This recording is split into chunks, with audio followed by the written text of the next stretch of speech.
We told our kids, if their brother isn't invited, we're not coming. Now they've cut us off, ruined every holiday, turned their spouses against us, and act like we're the villains for standing by our. Hello guys, welcome back to Story Lounge. As you know, this channel has been demonetized by our best friends at YouTube. So, if you enjoy, please like and subscribe to help keep our momentum going. I know it's annoying, but hope you all do and that you all continue to enjoy the content. And thank you so much for being a fan. We told our kids if their brother isn't invited, we're not coming. Now, they've cut us off, ruined every holiday, turned their spouses against us, and act like we're the villains for standing by our son. I'm tired of being told I'm wrong for loving my son. That's basically where this starts. I have 4 adult children. 3 are older, married, settled, have kids of their own. The youngest has always been the problem child. If I'm being honest, he struggled a lot in his early 20s, mainly with drugs, bad choices, people taking advantage of him. I won't pretend it was easy. It wasn't, but he's still my son. The older 3 like to act like this is some kind of morality play where they're the responsible heroes and I'm the villain who enabled him. I don't see it that way at all. I see parents who refuse to give up on their kid. For context, the youngest was involved in dealing at one point. That's not something I'm proud of, but it's also not the full story. There were arrests, yes, but a lot of it was overblown. He wasn't some mastermind criminal. He was a messed up kid who fell in with the wrong people. There were periods where he didn't have stable housing and people like to throw that in my face now, but he was an adult making his own decisions at that point. We didn't coddle him. We believed in tough love.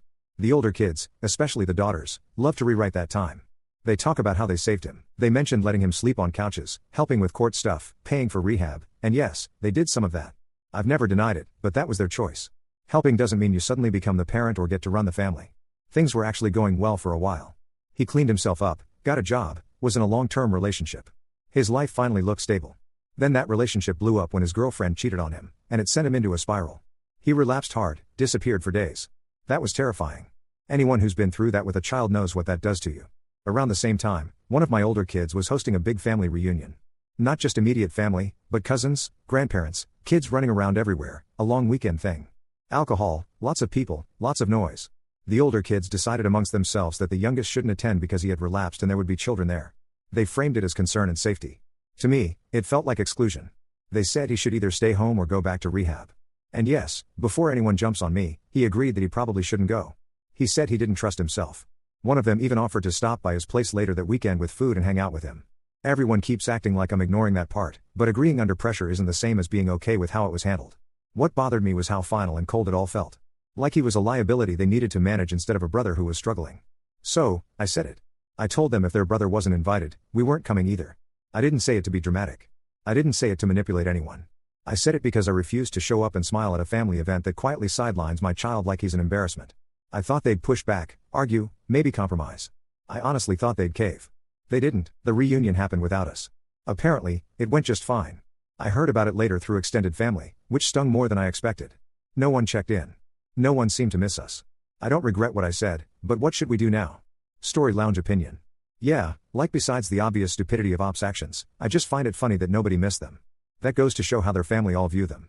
But also, I don't understand Op's idea here.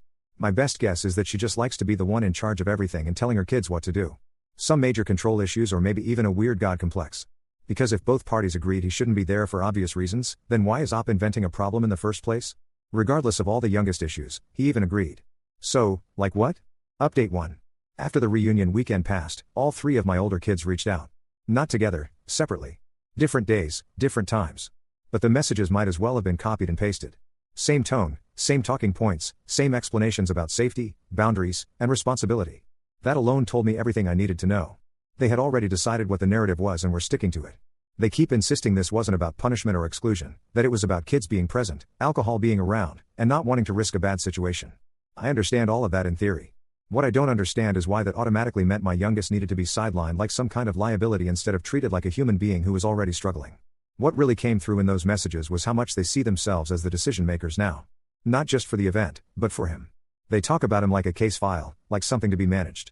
And I know this is going to sound harsh, but they've been acting like parents for years, and they don't even realize how deep that resentment runs. Yes, they helped him. I've never denied that. One paid for rehab twice. Another handled court stuff when things got messy. They let him sleep on couches when he had nowhere else to go. I'm aware. I was around for most of it. But helping doesn't mean you get to permanently take over someone's life or dictate how the family operates. It doesn't mean you get veto power over whether someone belongs. What bothers me the most is how proud they seem of it. Like they're waiting for a medal. Every explanation came with receipts, dates, amounts, effort tallies, as if love only counts when it's itemized. One of them outright said that because they were the ones who put in the work, they had the right to set boundaries for everyone else. That's where I drew the line. That doesn't mean they're in charge. Being siblings doesn't turn you into authority figures just because you stepped up during a crisis. I also found out through extended family that the reunion went just fine. That stung more than I expected. I won't pretend otherwise. I thought our absence would land harder. I thought there would be awkwardness, questions, maybe even guilt. Instead, it was business as usual. People ate, drank, laughed, posted photos. Life went on without us, and that hurt in a way I didn't see coming. That's when I sent the group message. It wasn't short. I won't pretend it was calm, either. I told them exactly how I felt. That excluding their brother, even under the guise of concern, was still exclusion. That choosing optics and comfort over family loyalty sends a message whether they want to admit it or not. That I refuse to be part of a family that quietly discards its own when things get inconvenient. I also told them that I felt disrespected deeply, not just as a parent, but as someone who has watched this family fracture over and over again and tried to hold it together in whatever imperfect ways I could.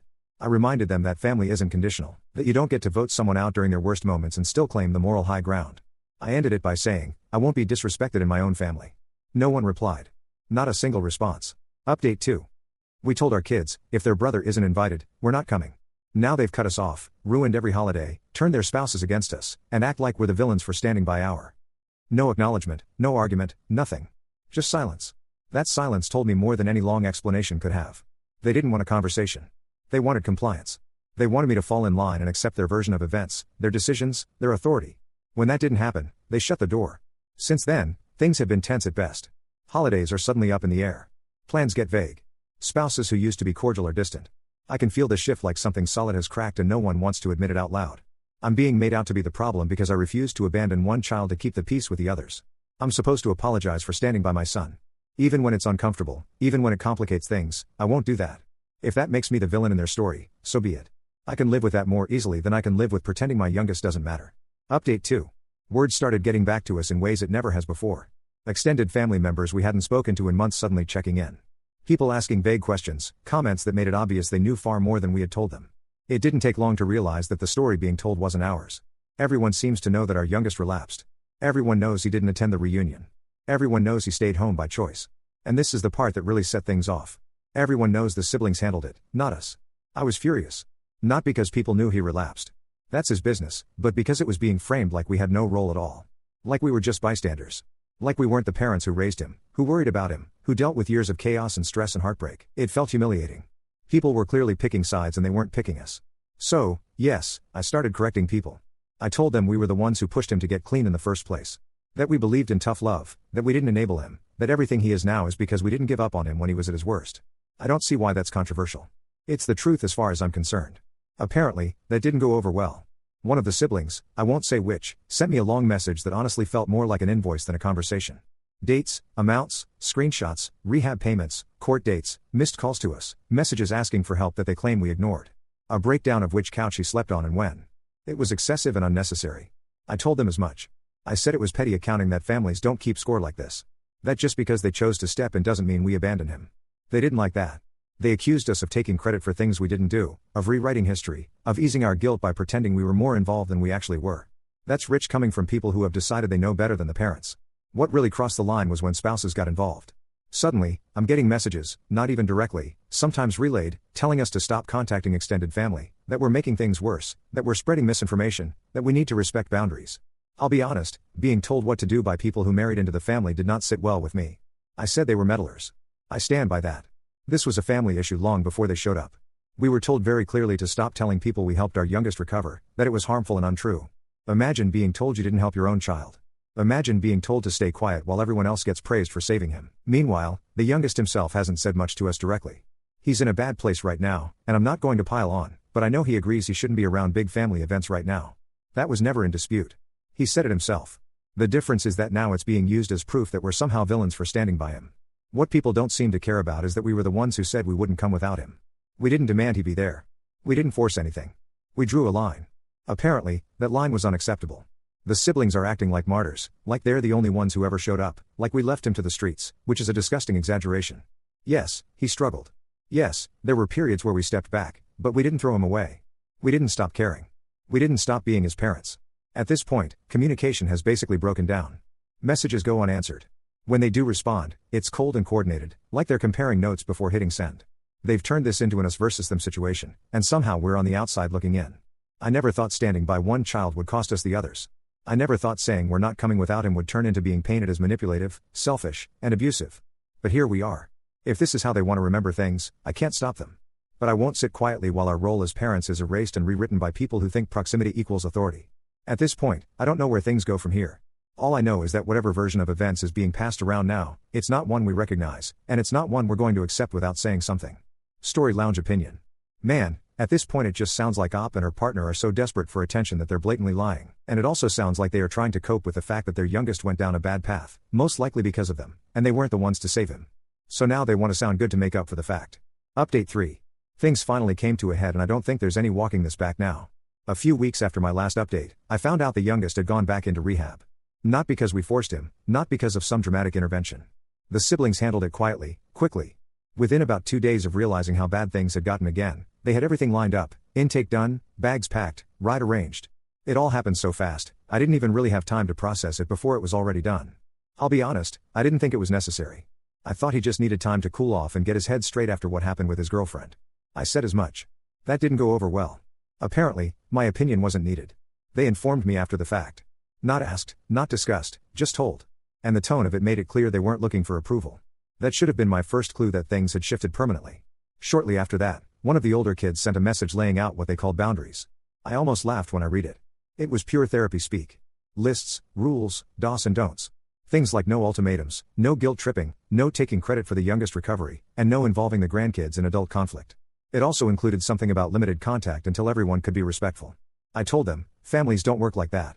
You don't hand your parents a list of rules like their employees. I said this obsession with boundaries was just an excuse to avoid accountability and shut down conversations they didn't like.